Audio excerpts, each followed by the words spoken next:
Good morning, my dear students. Welcome to this class. Okay, so students, we are studying writing skill, story writing. Writing skill का एक जो part है story writing. कल हम लोगों ने देखा कि स्टोरी राइटिंग करते समय किन किन चीज़ों के ऊपर आपको ध्यान देना चाहिए या which points you have to keep in your mind when you are writing skill या राइटिंग स्किल स्टोरी राइटिंग लिख रहे हो. ओके, तो सबसे पहले नंबर 1, कथेला शीर्षक द्यावे. मतलब आपको आपकी स्टोरी को टाइटल देना है.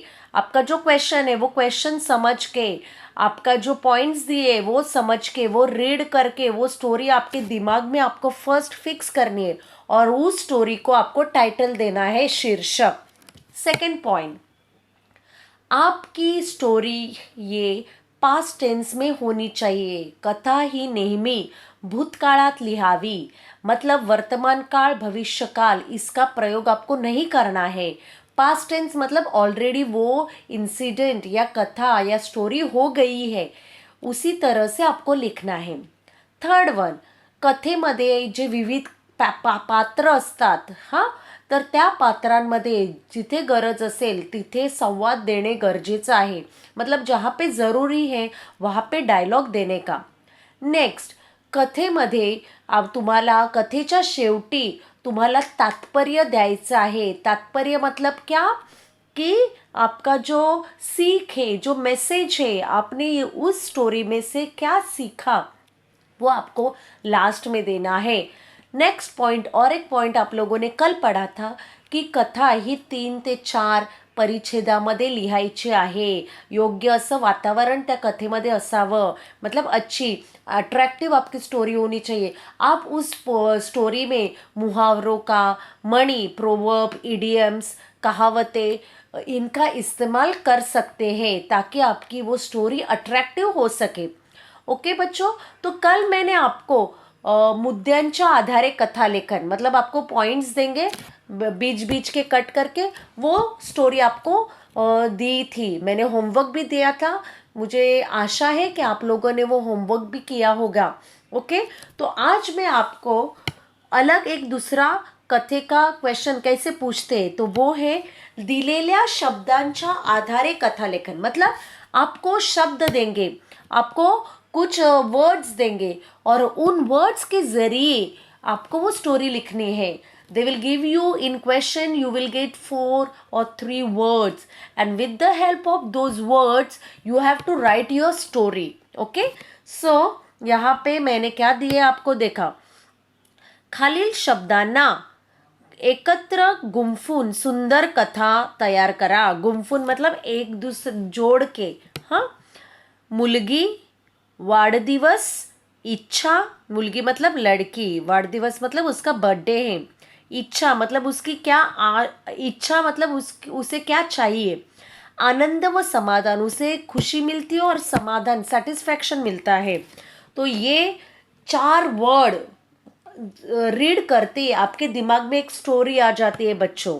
तो वो कौन सी स्टोरी है मैंने आपको अभी यहाँ पे एग्जाम्पल के लिए दी है. देखो, सबसे पहले मैंने इस स्टोरी को नाम दिया है खरा आनंद, ट्रू हैप्पीनेस. ओके, अच्छा नाम है की नाही. ओके, तो देखो, सुजाता. आता मुलगी आहे पण तिला आपण काय नाव दिलंय, सुजाता. सुजाता खूप श्रीमंता घरची मुलगी होती. मतलब वो एक रईस फॅमिली से थी. तिचे वडील मोठे व्यापारी होते. व्यापारी मतलब क्या, बिजनेसमैन. आई एका शाळेची संचालिका होती. उसकी मम्मी एक स्कूल में डायरेक्टर थी, वहाँ पे बड़े पोस्ट पे थी. घरात पैसा अडका. देखो जोड शब्द आलेला आहे, पैसा अडका. नोकर चाकर हा सुद्धा जोड शब्द आहे. मोठा बंगला, गाड्या, सर्व काही होते. देखो वो ती खूप श्रीमंत होती. उसके पास पैसा था, नौकर चाकर थे, बड़ा बंगला था, गाड़ियाँ थी. खूब संपन्न श्रीमंत कुटुंब होते सुजाताचे. ओके बच्चों, सो फर्स्ट पैराग्राफ आपको समझ में है किस तरह से लिखा है कि वो बहुत श्रीमंत अमीर लड़की थी. सेकंड पैराग्राफ, सुजाताची शाळा घरापासून थोड़ी दूर होती. देखो उसकी स्कूल घर से थोड़ी दूर थी. ड्राइवर काका तिला रोज शाळेत सोडवायचे. क्या कहा है कि ड्राइवर अंकल उसे हमेशा स्कूल में छोड़ने के लिए जाते थे आणि आणायचे और वापस लाने के लिए भी जाते थे. सुजाताला मैत्रिणीही खूप होत्या. उससे बहुत सारे फ्रेंड्स थे. तिची गाडी रोज ज्या मार्गाने जायची तिथे जवळच गरिबांची वस्ती होती. देखो अभी बच्चों कि जिस रूट से, जिस मार्ग से ड्राइवर अंकल उसे स्कूल छोड़ने के लिए जाते थे, वहाँ पे गरीब लोगों की वस्ती होती. हाँ, वहाँ पे शायद गरीब लोग रहते थे. पुढे काय झालं बघूया. तिथे छोटी छोटी मुलं फाटक्या तुटक्या कपड्यांमध्ये खेळत असायची. देखो ये सुजाता देखती थी अपनी गाड़ी में से कि ये लोग गरीब हैं, ये छोटे छोटे बच्चे हैं, इनके कपड़े फटे हुए हैं और खेल रहे हैं. खाण्याच्या वस्तूंवरून भांडत असायची. एक दूसरे से वो लड़ाई झगड़ा करते थे खाने की चीज़ों से. सुजाता येता जाता रोज हे पाहायची. आते जाते समय ये सब वो देखती थी, ऑब्जर्व करती थी, निरीक्षण करती थी.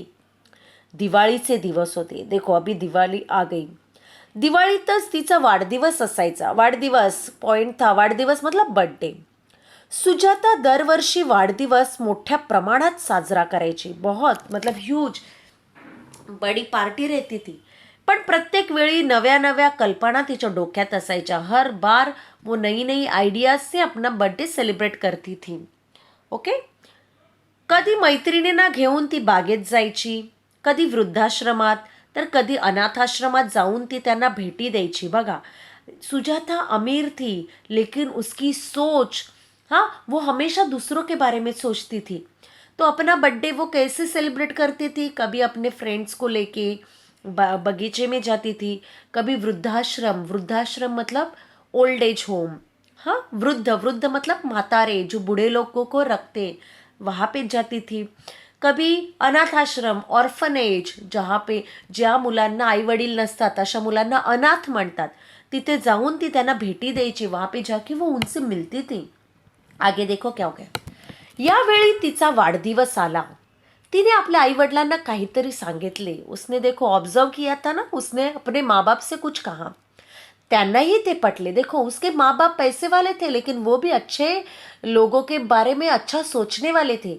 उन्हें लगा कि हमारी बेटी जो सोच रही वो सही है. वो हमेशा उसका साथ देते थे. सुजाताने आपले साठवलेले सर्व पैसे घेतले. तिच्या आई वडिलांनी त्यात काही भर घातली. देखो सुजाता उसको जो पैसा देते थे वो इकट्ठा करती थी और वो पैसा कुछ अच्छे कामों में वो उसके ऊपर खर्च करती थी. हाँ, और उसके माँ बाप ने भी, मम्मी पापा ने भी थोड़े पैसे उसे दिए. आणि ती आपल्या 2 मैत्रिणींना घेऊन, अपने 2 फ्रेंड्स को लेके बाजारात गेली. त्यांनी खूप मिठाई घेतली, फुगे, कपड़े, खेळणी अशा खूप खरेदी केल्या. देखो उन्होंने क्या क्या खरीदा. मिठाई ली, खाने की चीज़ें, फुगे लिए, गुब्बारे, कपड़े लिए, खेळणी, टॉयज लिए, खिलौने लिए. खरेदी केली मतलब खरीद लिया. बाजारातून येताना ती त्या नेहमीच्या गरीब वस्तीजवळ थांबली. हाँ, वहाँ पे जो गरीब वस्ती थी वहाँ पे वो रुक गई. सर्व मुलांना तिने गोळा केले. जो छोटे बच्चे थे उनको इकट्ठा किया. छान गोल करून बसवले. मुले छान बसली. मग तिच्या मैत्रिणीने मुलांना म्हटलं की म्हणा हॅपी बर्थडे टू यू. मुलांनाही तसंच केलं कारण त्या दिवशी सुजाताचा काय होता, वाढदिवस. हां, आणि तसंच झालं. पुढे काय झालं बघा. सुजाताने बरोबर आणलेले सर्व सामान मैत्रिणी आणि ड्रायव्हर काकांच्या मदतीने बाहेर काढली आणि त्या सगळ्या मुलांना वाटले. देखो सुजाता, उसके फ्रेंड्स और उस ड्राइवर अंकल जो थे उन्होंने वो पूरा सामान बाहर निकाला और वहाँ पे जो छोटे बच्चे जो इकट्ठा हुए थे उन सबको डिस्ट्रीब्यूट कर दिया, उनमें बांट दिया. पूर्ण दिवस ती त्यांच्याबरोबर राहिली, खेळली, मजा केली. अशा रीतीने सुजाताने आपला वाढदिवस तिला हवा तसा साजरा केला. तो पूर्ण दिवस सुजाता खूप आनंदी होती. आनंद व समाधान तिच्या चेहऱ्यावरून ओसंडून वाहत होता. या सर्व कृतीतून ये सब करने से सुजाता को एक अलग सी खुशी, अलग सा समाधान मिल गया. बघा, आनंद आणि समाधान ये शब्द आपको आया है क्वेश्चन में, ये यहाँ पे आ गया. त्या गरीब मुलांच्या चेहऱ्यावरचा आनंद पाहून तीही खूप आनंदित झाली. मतलब वो गरीब बच्चों के चेहरे पे खुशी देख के सुजाता को भी खुशी मिल गई. ओके, पुढे बघा. दुसऱ्यांना देण्यातला आनंद तिने पूर्णपणे अनुभवला. मतलब आप जब किसी को या दूसरे को जो देते हैं उससे आपको जो खुशी मिलती है उसका एक्सपीरियंस सुजाता ने खुद किया. त्यांच्या चेहऱ्यावरील आनंद किती आणि सुख आणि समाधान वाटते याचा अनुभव तिने घेतला. हा वाढदिवस ती कधीही विसरणार नव्हती. ये बर्थडे वो कभी भी भूलने वाली नहीं थी. तात्पर्य बघा काय लिहिलेलं आहे. घेण्यापेक्षा देण्यातला आनंद खूप मोठा असतो. मतलब किसी के पास से हम लोग जब लेते उससे देने का जो आनंद रहता है वो बहुत ही बड़ा रहता है. तर मुलांनो, मला आशा आहे की तुम्हाला ही गोष्ट समजली असेल. ही गोष्ट तुम्ही तुमच्या वहीमध्ये लिहायची आहे. हां, आणि जो असाइनमेंट किंवा होमवर्क असेल, जे काही असेल ते तुम्हाला पूर्ण करायचं आहे. आणि कथालेखन चांगल्या प्रकारे समजून घ्यायचं आहे. बघा, कथालेखन ह्याच्यामध्ये तुम्हाला प्रश्न 5 ते 6 ह्या कृती विचारल्या जाऊ शकतात. एक असतं कथाबीजावरून तुम्हाला कथालेखन, दुसरं आहे शीर्षकावरून कथालेखन, तिसरं आहे मुद्द्यांवरून कथालेखन, चौथा आहे तुम्हाला शब्द दिले जातील जो मैंने आज आपको टाइप पढ़ाया है वो, या फिफ्थ है आपको शुरुआत दिली जाईल आणि शेवट लिहायचं. मतलब आपको स्टार्ट देंगे और एंड लिखना है, और या आपको एंड देंगे और स्टार्ट लिखनी है. तो उसके बारे में हम लोग कल देखेंगे. हाँ, उस टाइप के ऊपर. तो कल मैंने आपको जो दिया था वो मुद्द्यांवरून था. आज जो मैंने दिया है वो आपको शब्दों के ऊपर से दिया है, और वापस कल मैं और एक वीडियो दूंगी. Okay, so thank you so much.